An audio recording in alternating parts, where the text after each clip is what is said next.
With the second pick in the 2021 NBA. I better be careful what I say in this video because I don't want Rockets fans on my ass. But in all seriousness, man, to be completely unbiased as a Dallas Mavericks fan speaking on the Houston Rockets have an incredibly bright future. Considering the fact that just almost a year ago, almost a full year ago, but just a year ago, we were talking about, I was talking about, a lot of people had different opinions. We're talking about how the Houston Rockets basically blew the James Harden trade. They got nothing in return. Victor Oladipo didn't want to be in Houston anymore either after they traded for him. We knew he wasn't signing back there or signing there. It was looking really bad for the Houston Rockets organization going forward, an organization that has really been synonymous with winning in the James Harden era. And now they're back into a rebuilding process.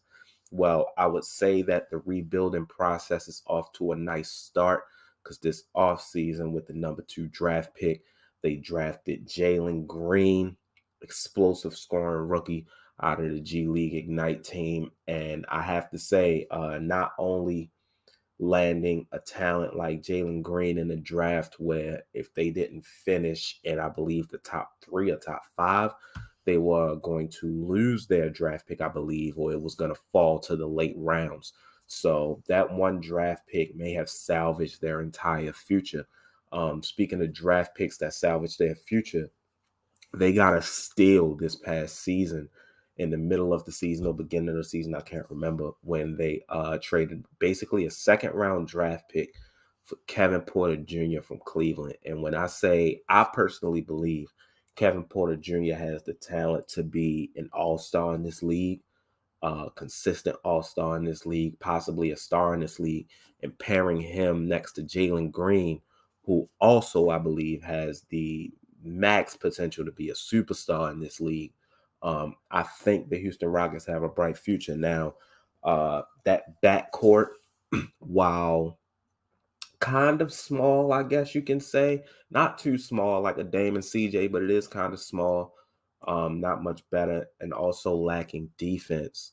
But they don't lack scoring or playmaking at all. So we'll see how those two players develop in their career and how the Houston Rockets organization moving forward decides to surround them with talent. But the fact that going into the season, you have a player in Kevin Porter Jr., who a lot of people have pegged as a candidate or a possible winner for Most Improved Player of the Year, myself included.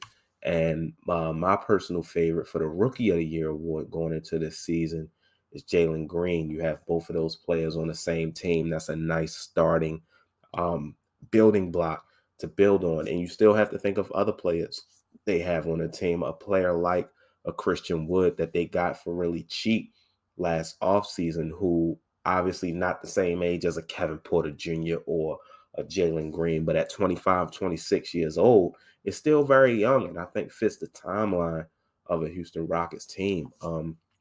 I would like to see more veterans on the team, like a lot more veterans, just so, to lead the way. But I know in today's NBA, the rebuilding process really consists of putting a lot of young talent on one team and seeing what works and move pieces here and there, kind of how I discussed in the Orlando Magic video. But I do have a lot of faith in the Rockets' future. Obviously, they aren't going to do much this year, but when you have a rookie who basically is meant to be the star of your franchise in the future, you have a rookie like Jalen Green with the chip on his shoulder that he has. Sometimes it can hurt you, sometimes it can make you better, but I think in his case, is going to make him better. Like I said, he was the second overall pick, and we've heard all offseason how he talks about he felt like he should have been the number 1 pick. And more power to you. I mean, he talks like he was the 13th overall pick. But I understand having a chip on your shoulder, that kind of motivation to push you forward. I think that's going to help him in the long run. That's great for a great player, a great young player to have. It's a great mentality for him to have, to be quite honest. They didn't lose much this offseason. They lost Kelly Olynyk, who I'm pretty sure they would have liked to bring back, but was not a necessity.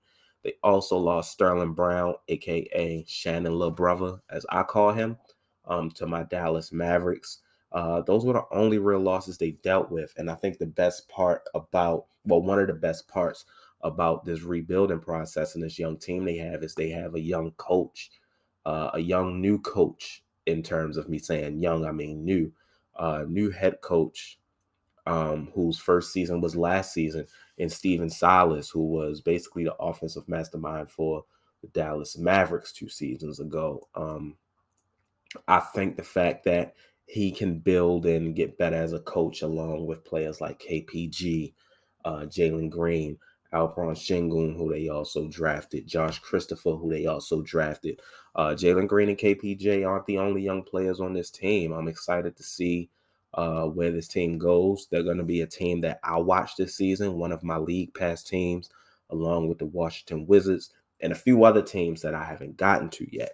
But if you are a Houston Rockets fan, let me know how you feel in the comments down below. Do you feel the same way I feel about KPJ and Jalen Green as far as them being a dynamic duo? Do you have the award aspirations and predictions that I do?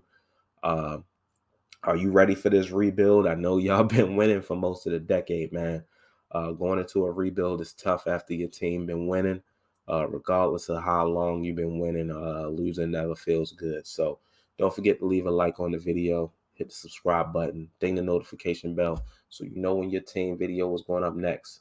I'll holler at y'all tomorrow. Peace.